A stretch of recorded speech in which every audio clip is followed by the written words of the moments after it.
हिवाळ्याचे दिवस होते. डिसेंबरचा महिना.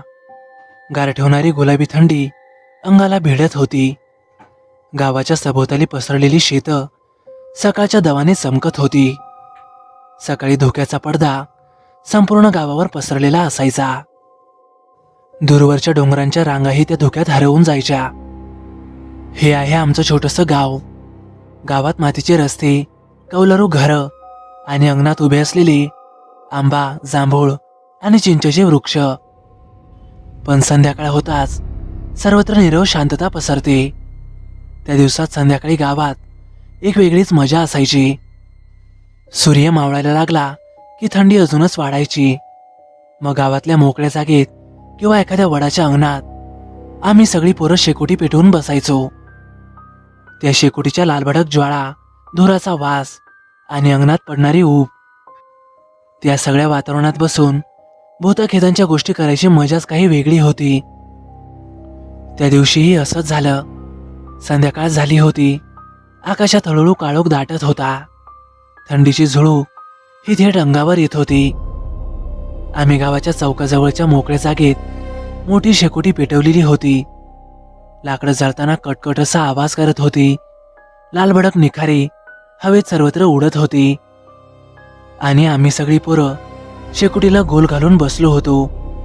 आमच्या भूतांच्या गोष्टी सुरू होत्या. आमच्यातला मन्या म्हणाला, अरे मला वाटतं हे भूतभीत काय बी नसतं, लोक उगाच घाबरवतात. त्यावर दुसरा बाळ्या असं म्हणाला, अरे नाही रे, हे खरं असतं. माझ्या मामाच्या गावात तर स्मशानाजवळ बाई दिसते म्हणे. मी हसतच म्हणालो, अरे असं नाही रे, भूत असतं की नाही हे सांगणं जरा कठीण आहे. पण माझं मत असं आहे की ज्याला अनुभव येतो त्याचंच मत खरं आहे. असं आम्ही सगळे बोलत बसलो होतो. तेवढ्यातच रस्त्यावरून एक माणूस हळूहळू चालत येताना दिसला. हातात काठी, अंगावर जुनी शाल आणि डोक्यावर टोपी. तो होता आमच्या गावातला शिरपा काका. शिरपा काका हा फारच शांत आणि साधा माणूस. दिवसभर शेतातलं काम करणारा, कोणाशीही फार जास्त बोलणारा नाही. तो आमच्या जवळ आला आणि शेकोटीजवळ बसला. आमच्या गप्पा तो शांतपणे ऐकत होता. आणि तेवढ्यातच मन्या पुन्हा म्हणाला, अरे भूत वगैरे काही नसतं, सगळं खोटं असतं. हे ऐकून शिरपा काका हलकसं हसले आणि मग हळूवार म्हणाले, अरे पोरं, भूत असतात की नाही यावर वाद घालण्यात काही अर्थ नाही. विश्वास तेव्हाच बसतो जेव्हा स्वतःच्या आयुष्यात एखादा अनुभव येतो. आम्ही सगळे त्यांच्याकडे बघायला लागलो. मी त्यांना विचारलं, का हो काका, तुम्हाला कधी असा अनुभव आलाय का एखादा?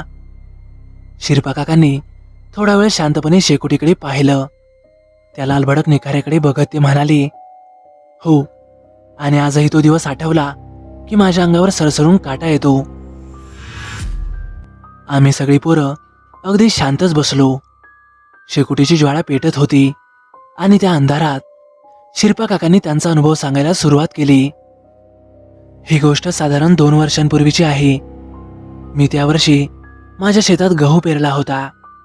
पीक एकदम मस्त होतं, पण त्या दिवसात विजेचा मोठा प्रॉब्लेम होता. दिवसा लाईट यायचीच नाही. रात्री उशिरा म्हणजे साधारण 2-3 वाजता लाईट यायची. मग पाणी देण्यासाठी मला रात्री शेतात जावं लागायचं. आणि म्हणूनच कधी कधी तर मी शेतातच झोपायचो.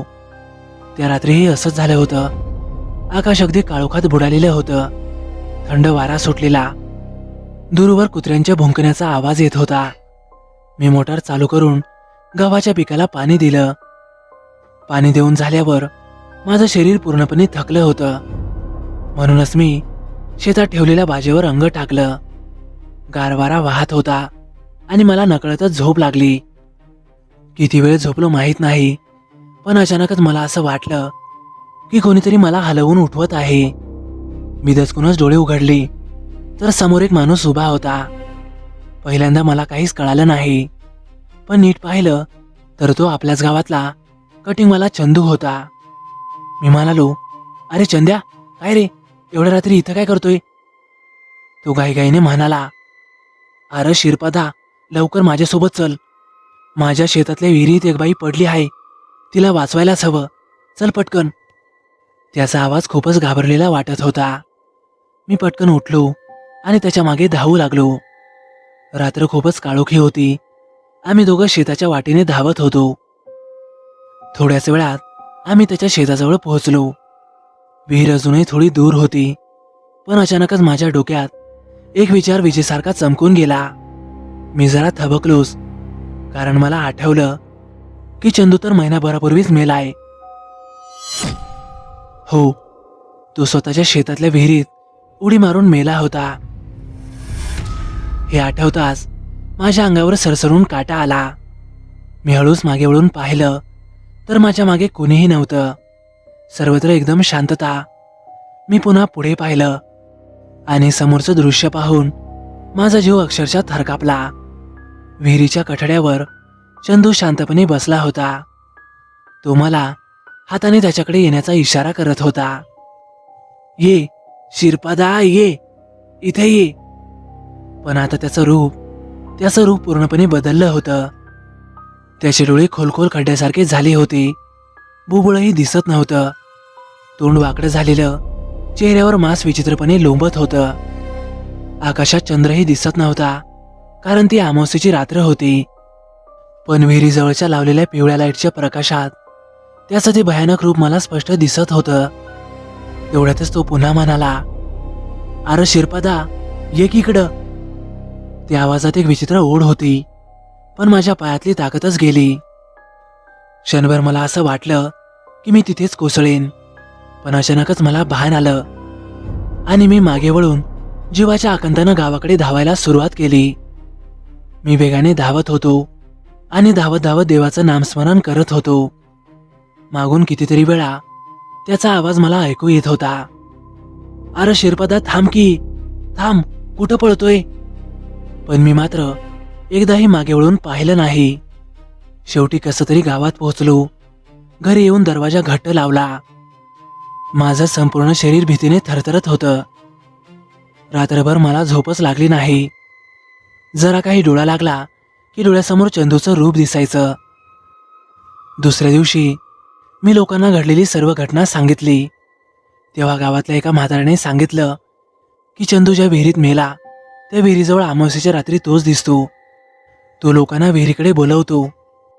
हे ऐकून माझ्या अंगावर सरसरून काटा आला.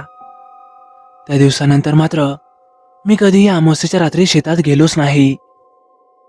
शिरपा काका इतकं सांगून शांत झाले. शेकोटी अजूनही पेटत होती, पण आता मात्र आमच्यापैकी एकाही मुलाच्या तोंडातून शब्द बाहेर पडत नव्हता. सगळ्यांच्याच अंगावर काटा आला. काही वेळाने शिरपा काका उठले. बरं पोरो, उशीर झालाय, निघतो आता मी, असं म्हणत ते अंधारात निघून गेले. आम्ही मात्र बराच वेळ तिथेच बसून राहिलो. त्या रात्री आमच्यापैकी कोणालाही नीट झोप लागली नाही, कारण त्याच दिवशी दुपारच्या चंदूच्या विहिरीवर आम्ही सर्व मित्र पोहून आलो होतो. त्यानंतर मात्र आम्ही पुन्हा कधीही चंदूच्या विहिरीवर पोहायला गेलोच नाही आणि अमावास्येच्या रात्री तर त्याच्या शेताकडे आम्ही भिरकतही नाही.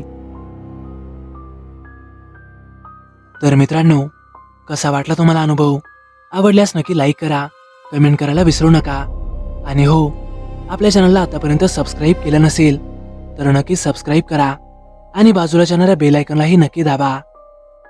तर चला मग भेटूया उद्या एका नवीन आणि सत्यथरारक अनुभवासह. धन्यवाद.